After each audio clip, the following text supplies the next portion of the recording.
दुश्मन न करे दोस्त ने वो काम किया है, उम्र भर काम हमें इनाम दिया है, दुश्मन न करे ओ। হাই, আমি Ipsita, welcome back to my channel. চলে এসেছি আবার একটা নতুন ভিডিও নিয়ে। তো আজকে ভিডিওর শুরুতে ইন্ট্রোডাকশনে যে গানটা গাইলাম, এই গানটা কিছুদিন আগে একজন খুব আনন্দের সহিত গিয়েছিল না? কে বলুন তো? আরে সুতো সুতো, মানে ওয়াইটির লাতখোর দালাল, ডিগ্রিধারী, অশিক্ষিত, খুব মানে পিঞ্চ করে করে এই গানটা গেয়েছিল যে দুশ্মন না করে দোস্ত নে वो काम किया है, उम्र भर का गम हमें इनाम दिया है। সে সময় যে সময় কিনা আমার সাথে মিসেস মজুমদারের একটা কন্ট্রাডিকশন শুরু হয়। তো এই কন্ট্রাডিকশন নিয়ে অনেকেই অনেক কথা বলেন। তার মাঝখানে একটা কথা অনেকেই বলেন, যেটা কিনা দর্শকদের কথা, এমন দর্শক যারা কিনা যাদের পাল্লাটা মিসেস মজুমদারের দিকে একটু বেশি ঝুঁকে আছে, তারা এটাই বলে যে শুরু তো উনি করেননি। তো শুরুটা হয়েছিল কিভাবে? শুরুটা হয়েছিল কিন্তু একটাই কথা দিয়ে আমি বলেছিলাম যে আমি বুঝে গেছি যে আমার নামে যে ভিডিওটা ওদের থেকে আসতে চলেছে, মানে সেটা শুধু ভিডিও তো নয়, সে রীতিমতো একটা আমার ওপর একটা বোমা ফেলার মতো, আমাকে বোমা ফেলে কোমায় পাঠিয়ে দেওয়ার মতো একটা ব্যবস্থা যে করা হয়েছে। আমি বুঝেই গেছিলাম যে তুমি আগের থেকে জানতে এরকম একটা ভিডিও আসতে চলেছে, আমি এই কথাটাই বলেছি। তো সেই কথার পরিপ্রেক্ষিতে এবার সে তার মতো করে উত্তর দিয়ে জিনিসটাকে বাড়িয়েছে। প্রশ্ন একটাই ছিল, যেটার উত্তর এখনো অবধি দিতে পারেনি কেউ। সেটা হচ্ছে গিয়ে বলেছিলাম যে দুটো থিওরি চলছে, দুজনই সন্দীপের ভালোবাসার মানুষ। একজন বলছে এই সিক্রেট রুম রয়েছে, আর সিক্রেট রুমের মধ্যে সেই ঝিমি সাহাও রয়েছে, আর একজন বলছে সিক্রেট রুমই নেই, তো সেখানে ঝিমি সাহার থাকার কোনো প্রশ্নই ওঠে না। তাহলে কে ঠিক কে ভুল? কারণ দুজনকেই আমরা সমানভাবে ভালোবাসি। এই প্রশ্নটাই কিন্তু ছিল, যার উত্তর এখনো অবধি কেউ দেয়নি, আর দিতে পারবেও না। সেই জন্য এই প্রশ্ন আমি বুঝে গেছি যে ছাড়ো, বাদ দাও, বাদের খাতায় হয়ে গেছে। ওই যে কথায় কথায় ধরার কথা আছে না, যে ধরে নাও। তো আমি সেরকম একটা জিনিস ধরে নিয়েছি। সেটা কি? যতক্ষণ না সন্দীপ বা যার সাথে সন্দীপের সম্পর্ক জড়াচ্ছে, যতক্ষণ না তারা নিজের মুখে স্বীকার করছে, ততক্ষণ ধরে নিলাম যে দুজনেই ঠিক, দুজনেই ভুল। ঠিক আছে, আমি আমার তরফ থেকে ক্লিয়ার, সেটাই কিন্তু আমি বলেছি। ঠিক আছে, তো বাদবাকি আমি কেউ দেখাতে পারবে না যে এই মিসেস মজুমদারকে নিয়ে কোনো রকম কোনো কুরুচিকর কথাবার্তা বা কোনো তাকে অ্যাটাক করা, কোনো রকম তাকে কিছু বলা আমি কিন্তু বলিনি। ইনফ্যাক্ট তার মানে পরিবার তো দূরের থাক, হ্যাঁ, তার হাজব্যান্ডকে নিয়ে একটা কমেন্ট এসেছিল, যেখানে যিনি করেছিলেন তিনি কিন্তু এটাই বলেছেন যে তার হাজব্যান্ড শারীরিকভাবে সুস্থ নয়। আমি সেটাকেই হার্ট রিয়াক্ট দিয়েছি। সেটাকে নিয়ে একটা বিশাল বড় কাণ্ড করে না জেনে বুঝে আমাকে অনেক কথা বলেছে। আমার কোনো যায় আসে না, আমার যেটুকু উত্তর আমি সেটুকু তার মুখে শুনেছি, সেই অনুযায়ী আমি আমার প্রশ্নের মানে জাস্ট আমার ভিডিওগুলোর মধ্যে কিছু কথা বলেছি। তো মানে আর সবচেয়ে বড় কথা, আমি সেটা নিয়ে মানে আমার আর তার মধ্যে হচ্ছে বলে অন্য কেউ তাকে না যুক্ত করেছি না কিছু বলেছি, কিন্তু তারা যখন নিজেরাই নিজেদেরকে আর কি ভলেন্টিয়ার করে আমাকে এসে কোনো কথা বলেছে, সেটা কিছুটা অ্যাটাকিং ওয়েতেও রয়েছে, তাদেরকে আমি তাদের মতো করে জবাব দিয়েছি। তার জন্য আমি না তার দায় মিসেস মজুমদারের উপর চাপিয়েছি, যে তোমার জন্য এটা হচ্ছে বা তোমার জন্য এটা বলছে, কিন্তু সে কিন্তু বরাবরই মানুষকে বুঝিয়ে গেছে যে আমি যে প্রশ্নগুলো করছি তার জন্য ওনাকে আর কি ওনার সম্পর্কে কথা বলা হচ্ছে। তো এটা আমার কিছু করার নেই, কারণ যা কথা আসছে, যে কথাগুলো আসছে, যেগুলো ওনার কথার সাথে কন্ট্রাডিকশন তৈরি করছে, সেটা করছে ও দেশ থেকে, আমি না। আমি তো শুধুমাত্র ওই দেশের কথাগুলো শুনেই আমি বলছি যে একে তো আমরা এতদিন ধরে দেখছি, এ তো যা বলে মোটামুটি ঠিকঠাক বলে। তাহলে এখানে যারা কিনা ওকে এত ভালোবাসার মানুষ, তারা প্রশ্নও করছে না, তারা নিজেরা বলছে না যে ও যে কথাগুলো বলছে সেটা ঠিক, তারা চুপচাপ নীরব দর্শক হয়ে রয়েছে, সবটা তার উপর ছেড়ে দিয়েছে, এরকমই একটা মনে হচ্ছে। তো সেক্ষেত্রে দর্শকরা কনফিউজ হচ্ছে। আমার শুধু স্বার্থটা ছিল নিজের দর্শকদের প্রতি, যে তারা সত্যিটা জানুক বা তারা সত্যিটা বুঝুক। শুধুমাত্র ধরে নাও দিয়ে অনেক মানুষই ধরে নিতে পারে না, কারণ তারা সাদা চোখে সাদা চিন্তা করে জিনিস দেখে। অত কমপ্লেক্স বা অত ঘুরপ্যাচ তাদের মনের মধ্যে নেই যে বুঝে নিতে হবে যে এ বলতে পারছে না, কেন বলতে পারছে না, বা ও বলছে তো কেন বলছে। এগুলো সব দর্শকদের মানে যারা এতটা সরল মন নিয়ে মানুষকে দেখে না, তাদের মধ্যে আসে না। তো যাই হোক, আমি আমার যেটা আমার বক্তব্য ছিল সেখানে আমি সফল হয়েছি। একটা জিনিস বারবার হচ্ছিল যে প্রত্যেকটা মানুষ ম্যাডামকে ভুল বুঝছিলেন। প্রত্যেকটা মানুষ, আমি যে সময় মুখ খুলেছি তার আগে চিন্তা করে দেখুন তো, প্রত্যেকটা মানুষের মুখে একটাই কথা ছিল যে এই ম্যাডামকে বিতাড়িত করো, ইনি মানুষের আর কি স্বাধীনতা ছিনিয়ে নিচ্ছে, ইনি চাপিয়ে দিচ্ছে বা বলছে বন্ধ করতে। এই যে ব্যাপারটা যে ম্যাডাম খুব বাজে, প্রত্যেকটা মানুষের মুখে মুখে ছিল। আমি যদি সেই সময় মুখ না খুলতাম, অনেক দর্শকরা এখনো তারা মনে করতেন যে ম্যাডামই খারাপ, ম্যাডাম হচ্ছেন মেন ভিলেন, যেটা কিনা আমি নিজে উপলব্ধি করেছি যে না, উনি যেটা করেছেন বা বলেছেন সেটা ঠিক বলেছেন। কেন বলেছেন সেটাই জাস্ট সবাইকে বুঝিয়ে দিয়েছি যে কেন উনি বলেছিলেন যে চুপ করে যাও, কারণ ওনারও মনে হচ্ছিল যে তোমরা বললে ঠিকভাবে বলতে তো পারবে না, উল্টে কি হবে, সবারই ক্ষতি হবে আর কনফিউশন হবে, আর তাতে কি হবে, ওই প্রতিপক্ষ তারা ফায়দা লুটবে, মজা লুটবে, সন্দীপকে আরো বেশি বেশি করে অ্যাটাক করবে। তো ম্যাডামের যে প্রসপেক্টিভসটা একদম ঠিক, একদম ঠিক। আমি প্রথমে একটাই জিনিস ওনাকে বলে, যখন উনি বলেছিলেন যে করবেন না, তখন আমি একটাই কথা বলেছিলাম যে ভিডিওর মধ্যে থেকে দেখে যা দেখবো সেটা নিয়ে কেন করবো না, আমার শুধু এইটুকুই কথা ছিল। কিন্তু তাহলে চিন্তা করে দেখুন, এই যে আজকে আমাকে কিছু মানুষ যে এত খারাপ বলছে, আমি যদি চুপ করে থাকতাম তাহলে কিন্তু সেই খারাপটা ম্যাডামের ঘাড়ে গিয়ে চাপতো, যেটা কিনা অলরেডি চেপে গেছিল। আপনারা কিন্তু এখন একটু একটু হলেও ম্যাডামকে বুঝছেন আবার, যে উনি যেগুলো বলেছেন, উনি যেগুলো করেছেন, সব কিন্তু তার পিছনে কোনো কারণ ছিল। ঠিক আছে, তো চলে আসি এখন ভিডিও কি নিয়ে হচ্ছে। তো ভিডিও না, একটা লাইভ দেখলাম, একটা ভিডিও দেখলাম, হ্যাঁ, একজন মানুষেরই, কার বলুন তো, তার নাম আমি ঘর সংসার বলে বলছি, তার নামটা আমি দিচ্ছি না, তার মাঝখানে একটা নাম আছে, সেই নামটাকে অবশ্যই বিকৃত করে আমি বলতে পারি, কিন্তু আমার দরকার নেই। আমি শুধুমাত্র বোঝানোর জন্যই বলছি যে সুতোর বিরুদ্ধে যে মুখ খুলেছে সেই দিদি, ঘর সংসার দিদি, আমি এরকম ভাবেই বলছি। জানি তার কাছে আমি ঢেপসিতা হয়েই থাকতে চাই, আমার কোনো যায় আসে না।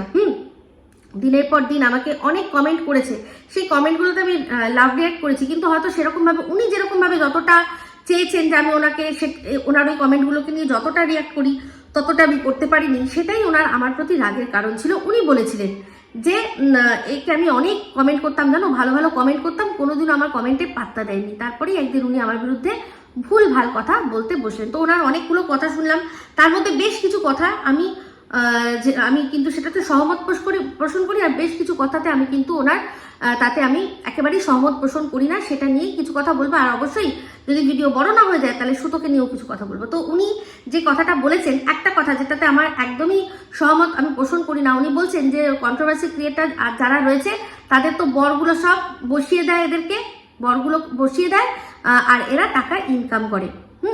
আর তারপরে পরক্ষণে উনি বলছেন যে আমারও বরের ইচ্ছা নেই, আমার বড় করতে দেয় না, কিন্তু তার সত্ত্বেও আমি করি। তো আমাদের মানে প্রত্যেকটা কন্ট্রোভার্সি ক্রিয়েটারের বররা হচ্ছে ভেড়া। তাহলে একটা কথা বলি, এই ঘর সংসার দিদি, আপনি চিন্তা করে দেখুন, আমরা যারাই এখানে ভিডিও করছি, আমরা কিন্তু আমাদের হাজবেন্ডদের পারমিশন নিয়ে, তাদেরকে কেউ পটিয়ে পাঠিয়ে মানে যেভাবেই হোক আর কি মানিয়ে গুছিয়ে আমরা এখানে ভিডিও করছি। আমাদের হাজবেন্ডদের কিন্তু এখানে কোনো রকম কোনো অবজেকশন নেই, কিন্তু আপনার হাজবেন্ডের অবজেকশন রয়েছে, তার সত্ত্বেও আপনি জোর খাটিয়ে এই জিনিসটা করছেন। তাহলে চিন্তা করে দেখুন তো, আপনার যুক্তি অনুযায়ী ভেড়াটা কার বর? কার বর ভেড়া, যার ক্ষমতা নেই যে তার বউকে আটকানোর, যে তুমি এটা করবে না, আমাদের খাওয়া পড়া কোনো কিছুর অভাব নেই, তুমি যখন এগুলো পারো না, বিশেষ করে তুমি এডিটিং জানো না, কোথায় কি বলতে হয় জানো না, তাহলে তুমি ভিডিও করো না। সে আপনাকে বোঝাচ্ছে, তার সত্ত্বেও আপনি সেটা শুনছেন না। তাহলে আপনি কিন্তু আপনার হাজবেন্ডকেই ভেড়া বলে প্রমাণিত করলেন। আমরা যারা যারা এখানে আমাদের ভিডিওগুলো করছি, প্রত্যেকে কিন্তু তারা তাদের বরদের যে যেভাবে পেরেছে বুঝিয়েছে। হ্যাঁ, কেউ রাগ দেখিয়ে বুঝুক, কেউ ভালোবেসে বোঝাক, বা যে যেভাবে তাদের এক একজনের হাজবেন্ডের সাথে তাদের এক একজনের ওয়াইফের বন্ডিং আলাদা, তারা তাদের মতো করে তাদের হাজবেন্ডদের বুঝিয়ে সেখান থেকে পারমিশন নিয়ে কাজটা করছে। কিন্তু আপনি আপনার হাজবেন্ডের অমতে তার বিরুদ্ধে গিয়ে তাকে জাস্ট পাত্তা না দিয়ে ভিডিওগুলো করছেন। তাহলে আপনি চিন্তা করে বলুন যে ভেড়া অ্যাকচুয়ালি কে? আশা করি বোঝাতে পারলাম। এবার আপনি কাঁদছিলেন, আমার খুব খারাপ লাগছিল, বিশ্বাস করুন। আপনি আমাকে নিয়ে অনেক নোংরা কথা বলেছেন, অনেক নিচুর থেকে নিচে নেমে গিয়ে আপনি আমার সম্পর্কে কথা বলেছেন, কিন্তু তাও বিশ্বাস করুন আপনাকে কাঁদতে দেখে আমার একটু ভালো লাগেনি। কেন বলুন তো? কারণ আপনি কাঁদছিলেন আপনার সন্তানের জন্য, আপনার 2 কন্যা সন্তান। আমি জানতাম একটি মেয়ে আছে, এখন জানলাম যে আপনার 2 কন্যা সন্তান, তার মধ্যে একজন সে তার নিজের ইচ্ছায় বিয়ে করেছিল, করে এখন সামহাও সে পস্তাচ্ছে, তার লাইফটা এখন এমন একটা হেল মতো হয়ে গেছে, আপনি সেটা দেখে কাঁদতে বসেছেন। তো সেটা আমার জেনে একটুও ভালো লাগছে না, খারাপ লাগছে। কিন্তু একটা কথা বলুন তো, আপনি যে কথাগুলো বললেন যে সেইটার জন্যই শুধু আপনি টিমকে সাপোর্ট করেন, এই কথাটাতে তো সাপোর্ট করতে পারলাম না।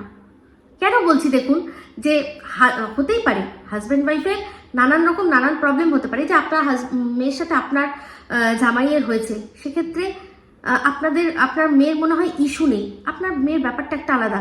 কিন্তু যখন জীবনে একটা বাচ্চাকে আনা হয়, একটা অন্য প্রাণকে আনা হয়, তখন তার আগে কিন্তু নানান চিন্তা করতে হয়। এটা কিন্তু বাচ্চারা কিন্তু সেক্সের বাই প্রোডাক্ট হতে পারে না, যে আমি সেক্স করেছি তার জন্য তার ফলস্বরূপ বাচ্চা এসে গেছে, এটা কিন্তু হওয়া উচিত নয়। বাচ্চা কিভাবে হওয়া উচিত, যে আমরা পরিবার শুরু করছি, আমি যখন পরিবার শুরু করছি তখন আমাকে আমার সমস্তটা স্যাক্রিফাইস করতে হয়। আপনি বললেন না আপনার মেয়ের অল্প বয়স, তার এখন এরকম ডামাডোল অবস্থা, আপনি বললেন এটা যে চিন্তা করো তো, আমরাও তো অল্প বয়সী ছিলাম। আমি আমারটা দিয়ে বলি, আমি কিন্তু অনেক অল্প বয়সে বিয়ে করেছি, নট আন্ডার এজ, ঠিক আছে? আমি অল্প বয়সে বিয়ে করেছি, যে সময় আমার বন্ধুরা প্রেম করে বেড়াচ্ছে, ঘুরে বেড়াচ্ছে, কেউ চাকরি সবে জয়েন করেছে, এরকম তারা করছে, কেউ পড়াশোনা তখনও চালিয়ে করে যাচ্ছে, এরকম অবস্থা আমি বিয়ে করেছি। আমি কিন্তু যখন বিয়ে করেছি তখন তারপর থেকে আমি কিন্তু ঘরে, আমি কিন্তু আর সেকেন্ডবার আমার হাজব্যান্ডের হাজব্যান্ডের সাথে ছাড়া তাদের মতো করে লাইফ আর চিন্তা করিনি। তারপর আসলো বাচ্চা, তখন তো আরও সমস্ত কিছু স্যাক্রিফাইস করতে হলো, আমরা নিজেরাই করলাম, কারণ ঠিক করেছি যে না, এবার সংসারটা যে সংসারটা পেতেছি এটাকে এবার পরিবার বলে আমরা শুরু করব। যখন আমার মেয়ে হয়েছিল, আপনি যে টিনকে দেখছেন না, আপনি সেই সময় আমাকে দেখলে তো অক্কা যেতেন যে আমি তখন আমার কিরকম চেহারা ছিল, আমাকে কিরকম দেখতে ছিল, আপনি দেখলে অবাক হয়ে যেতেন। আমি কিছু ছবি পুরনো শেয়ার করেছি আপনাদের সাথে। তো সেক্ষেত্রে আমি কিন্তু বাচ্চাকে পুরো আঁকড়ে ধরে ঘরের মধ্যে সংসার করেছি, কারণ আমার বন্ধুরা তখন তারা তখনও ঘুরছে বেড়াচ্ছে, আনন্দ করছে, ফুর্তি করছে, সব কিছু করছে। আমাকে অনেক সময় দেখা হলে শুনি, অনেক বন্ধুরা আমার বাড়িতে আসতো, তারা এসে বলতো যে এই তো এখানে গেলাম ওখানে গেলাম, ঘুরছি বেড়াচ্ছি, সব করছি। কিন্তু আমি কিন্তু আমার তখন বাচ্চা মানুষ করছি। আমি যখন যাকে দায়িত্ব নিয়ে এসছি তার কথাটাই আমাকে মাথায় রাখতে হবে, তার জন্য নিজেকে স্যাক্রিফাইস করতে হবে। যে মনে করবে যে না আমি জীবনের জন্য, আমি কোনো কিছুর জন্য নিজের জীবনের আনন্দ ফুর্তিকে স্যাক্রিফাইস করবো না, তার বিয়েও করা উচিত না, তার বাচ্চাও নেওয়া উচিত না।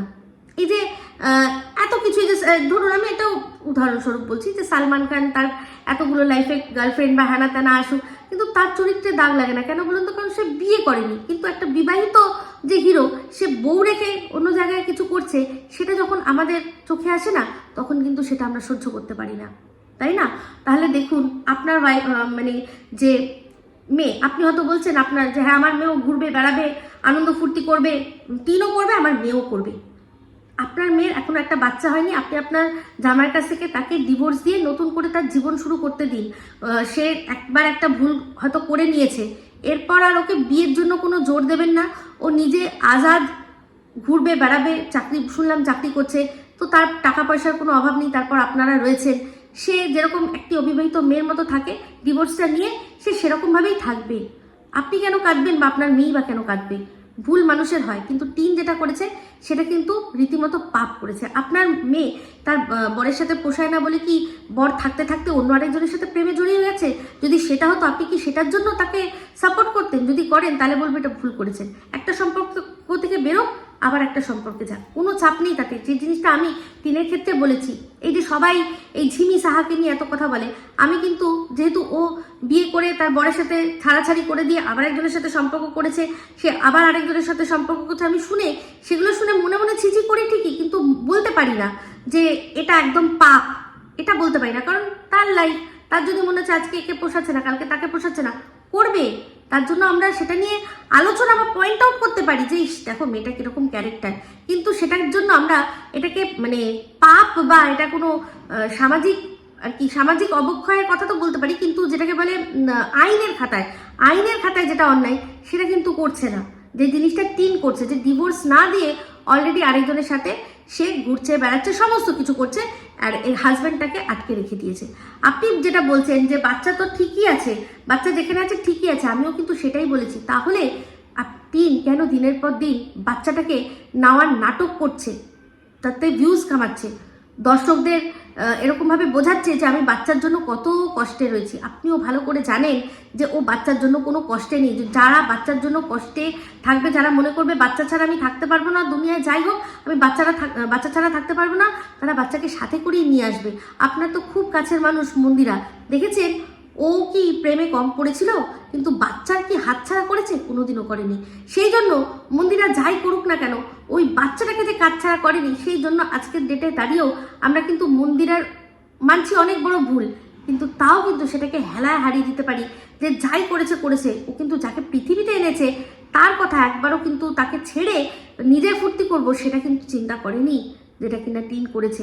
সাপোর্ট করছেন ভালো কথা, কিন্তু আপনার মেয়ের সাথে ওর তুলনা একেবারেই করবেন না, একদম করবেন না। কারণ আপনার মেয়ের কোনো ইস্যু নেই, আমি যতদূর বুঝলাম ইস্যু নেই। তা সে এখন আবার নতুন করে সংসার করতেই পারে, টিনও করতে পারে, কিন্তু টিনের জন্য কি দরকার, যে একটা ডিভোর্স দেওয়া, সেটা।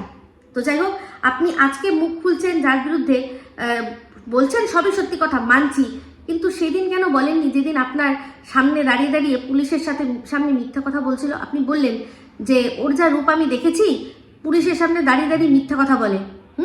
তাহলে বলুন, আপনি তো তার রূপটা দেখে নিয়েছেন, তখনই কেন বললেন না যে এটা কি করছো, তুমি তো মিথ্যা কথা বলছো?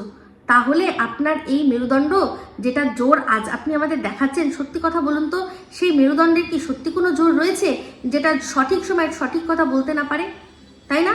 তো যাই হোক, আমার সবচেয়ে হাসি পাচ্ছে একটাই কথা ভেবে, যে এই সুতো এই সুতো তার সাথে আমার যে মানে প্রথমে যে সম্পর্কটা ছিল সেটা খুব ভালোই ছিল। সেক্ষেত্রে তার সাথে আমার যে হঠাৎ করে তার সাথে আমার সম্পর্ক ছেদের কারণটাই হচ্ছে এই ফোন। যেটা আপনি কাঁদছিলেন না যে আমাকে অপমান করেছে, আমার ফোন ধরেনি, ফোন কেটে দিয়েছে, যখন ধরেওছে তখন বলেছে যে আমার এখন কথা বলতে ভালো লাগে না। তেমনি সেম এই যে আজকে আপনি কাঁদছেন না যে আপনার ফোনটা ধরলো না বলে, এই সেম অভিযোগ ও আমার বিরুদ্ধে এনেছিল যে আমি ওর ফোন ধরিনি, সেই জন্য ও খুব দুঃখ পেয়েছে। কোনো দুঃখ পায়নি, ওর এটাই ধারণা ছিল, ওর মনে হয়েছিল যে আমি হয়তো ওর থেকেও এগিয়ে যাচ্ছি, আমি হয়তো ওর থেকেও নিজেকে অনেক সুপিরিয়ার মনে করছি, তাই জন্য ওর ফোনটা ধরিনি। সেই রাগেও আমার বিরুদ্ধে ভিডিও নামিয়েছিল, বেফালতু মানে কোনো কমেন্ট নয় সেই ভিডিও। আমি কিচ্ছু করিনি, আমি তখন ওমিক্রনে আক্রান্ত ছিলাম, ফোনের থেকে দূরে ছিলাম। আমার ছেলে ওর মানে মেসেজটা রিড করে নিয়েছিল, আমি জানতামও না। হ্যাঁ, যে হোয়াটসঅ্যাপে যেটা পাঠিয়েছিল সেটা রিড করে নিয়েছিল, আমি জানতামও না। আর ফোনও পরবর্তীকালেও কিন্তু আমার সাথে ওর ফোনের সব মিটমাট হয়ে গেছিলো। তার সত্ত্বেও ও কি করলো, আমার বিরুদ্ধে যা নয় তাই নিজে শুরু করলো, অন্য লোককে দিয়ে শুরু করালো।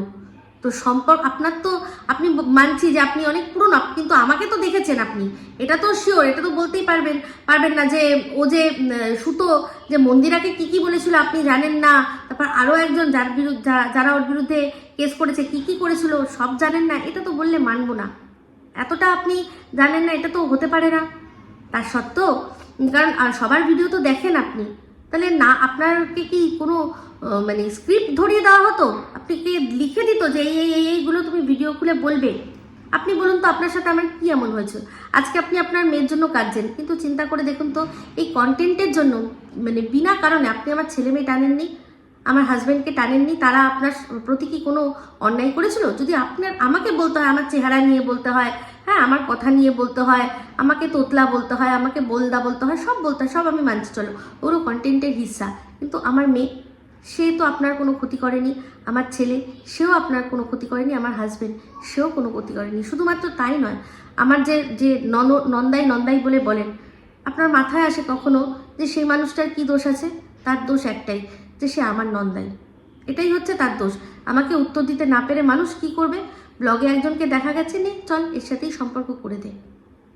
আপনার মনে হয় না এই যে মেয়ের জন্য আজকে আপনি কাঁদছেন, আমার মেয়েকে কীরকমভাবে নোংরা কথাবার্তা তার বাবার সাথে মানে আমার মেয়েকে আমার হাজব্যান্ডের সাথে শুয়ে দেওয়া হয়, আমার মানে নন্দাই মানে তার পিসামশাই যে তার সাথে শুয়ে দেওয়া হয়। আপনাদের মনে হয় যে এটা খুব ভালো কাজ? আপনার মনে হয় না যে উপরে বসে সব দেখছে একজন? বিনা কারণে অন্যের মেয়েকে আমি ছোট করছি, নোংরা কথা বলছি, তার ফল আমার মেয়েকেও পেতে হবে। আর রইল গিয়ে, এবার যদি মনে করেন যে তুমিও তো টিনকে বলছো, হ্যাঁ ও যেটা করছে সেটা বলছি, তার বয়স কম আমি মানছি, তার এত তাড়াতাড়ি বিয়ে তার বাবা মা দিয়েছে, আমরা তো দিইনি। কিন্তু যেটা দেখছি, আর এই যে বাচ্চা নেওয়ার ডিসিশনটাও ওরই ছিল, ওকে জোর করে তো কেউ নেওয়াতে পারতো না। তো সেখানে একটা বাচ্চা যখন নিয়েছি, তখন আর নিজের সুখ, নিজের স্বাচ্ছন্দ্য, নিজের আনন্দ দেখলে হয় না, পুরো বাচ্চার জন্যই তাকে বাঁচতে হয়। আর যদি তাও না বাঁচি, তাহলেও সেটার একটা সুন্দর করে রাস্তা বার করে সেই বাচ্চাটাকেও সঠিক, সে যেখানে আছে খুব ভালো আছে, আমরা সবাই জানি বাচ্চাটা ভালো আছে, কিন্তু শুধু শুধু ওই বাচ্চা নেওয়ার নাটক করার কি দরকার? আপনি যদি ভালোবাসেন, ভালোবাসা তো অধিকার দেয়, তাহলে আপনি অধিকার দিয়ে বলুন যে এগুলো করো না, এই বাচ্চার কাস্টাডি কেস ফেস এসবের নাটক করো না, তুমি যেরকম নিজের মতো নিজে রয়েছো সেরকমই থাকো না বাপু, ভালো থাকো, আনন্দে থাকো। কেন এই একজন কবিতা চোর কেন? তোমার 10 জনের সাথে যদি সম্পর্ক করতে হয়, তুমি 10 জনের সাথে করো, ডিভোর্সটা দিয়ে বুক চিতিয়ে করো, বুক চিতিয়ে করো, অসুবিধা কি আছে এখানে? কোনো অসুবিধা নেই। তো যাই হোক, আর এই যে কথাটা বললেন না যে সাপ হ্যানা ত্যানা, ওগুলো নিয়ে অবশ্যই বলবো। বড় হয়ে যাচ্ছে, ভিডিও ছোট করবো বলেছি না, তাই ছোট করেই বললাম এই ভিডিওটাতে। অবশ্যই এরপর ভিডিও আসবে, সেটা নজর রাখবেন। তো যাই হোক, আপনি আমাকে ঢেপসিতা বলেই যা বলার বলবেন। আপনি দেখলাম আরেকজনকে নিয়ে ভিডিও করেছেন, সেই ভিডিওটা আমি দেখলাম। সেই ভিডিওটার একটা আপনার যে কথা না, সেই কথাটা আমার খুব ভালো লেগেছে, যে আমি তোদের মতো প্রফেশনাল সুবিধাবাদী হতে পারবো না। এই ওয়ার্ডটা দারুণ দিয়েছেন, প্রফেশনাল সুবিধাবাদী। সত্যি, আর যাকে দিয়েছেন সে যে সত্যিই তাই, সে তো মানে মিট আপে গিয়ে আপনি সচক্ষে রেখেছেন, আর আমরা দূর থেকে বসে বসে দেখেছি যে সে কি জিনিস। তার এক মুহূর্ত মানে এটা মনে হয়নি যে যেখানে যার মিট আপে আমি গেছি, অপরদিকে তার বিরুদ্ধেই আর কি নাড়াবাজি হচ্ছে, আর সেখানে গিয়ে আমিও তাদের সাথে নাড়াবাজি করছি, শুধুমাত্র কি না সবার মধ্যমণি হওয়ার জন্য, যে সবাই আমাকে নিয়ে এই জিনিসটা, আমার এই দোগলামিটাকেই কন্টেন্ট করুক তো সাহি। Negative publicity is also a publicity. এই যে সত্যি কথা, সুবিধাবাদী, কি যেন প্রফেশনাল সুবিধাবাদী, দারুণ ওয়ার্ডটা দিয়েছেন, খুব ভালো লেগেছে। তো যাই হোক, আপনি বারবারই বলেছেন যে আমি তো ভিডিও করতে চাই না, আমার তো ভালো লাগে না। একটাই কথা বলবো, যে হাজবেন্ডের ইচ্ছার বিরুদ্ধে কিছু যাবেন না। হয় হাজবেন্ডকে বলে করে রাজি করাবেন যে দেখো আমি যেটা বলছি আমি ঠিকই বলবো, আমার ওপর ভরসা রাখো। আর নাহলে যদি সত্যি হাজবেন্ড বারণ করে, তার ইচ্ছার বিরুদ্ধে গিয়ে ভিডিও করে তাকে সবার চোখে ভেড়া প্রমাণিত করবেন না। ঠিক আছে? তো চলুন, এই বলেই ভিডিওটা এখানে এন্ড করছি। যদি ভালো লাগে অবশ্যই লাইক শেয়ার কমেন্ট করতে ভুলবেন না দর্শকরা। যদি চ্যানেলটা সাবস্ক্রাইব না করে থাকেন, তো সাবস্ক্রাইব করে নেবেন। সবাই ভালো থাকবেন, সুস্থ থাকবেন। আবার আসি খুব শীঘ্র নতুন ভিডিও নিয়ে। টাটা।